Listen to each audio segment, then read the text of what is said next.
রাজধানীর স্টেডিয়ামে অনুষ্ঠিত হয়ে গেল Bangladesh China women's football match 2025-এর বর্ণাঢ্য উদ্বোধনী অনুষ্ঠান।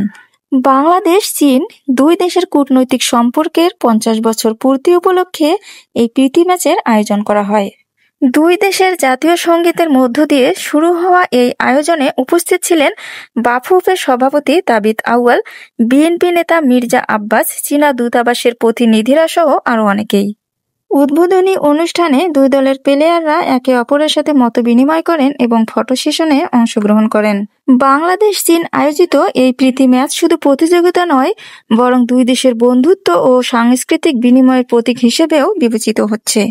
বাংলাদেশ দলের অধিনায়ক জানান, এই ম্যাচ তাদের আত্মবিশ্বাস ও অভিজ্ঞতা অর্জনের জন্য নতুন সুযোগ তৈরি করবে। এ সময় চীনা দলের অধিনায়ক বলেন, এই প্রীতি ম্যাচ বাংলাদেশের সঙ্গে বন্ধুত্বপূর্ণ সম্পর্ক আরও জোরদার করবে।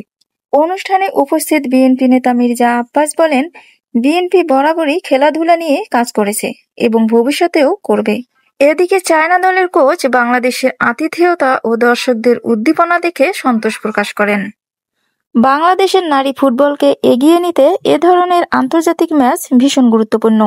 এটি দুই দেশের ক্রীড়া বন্ধন আরও দৃঢ় করবে বলে অনেকেই মনে করছেন।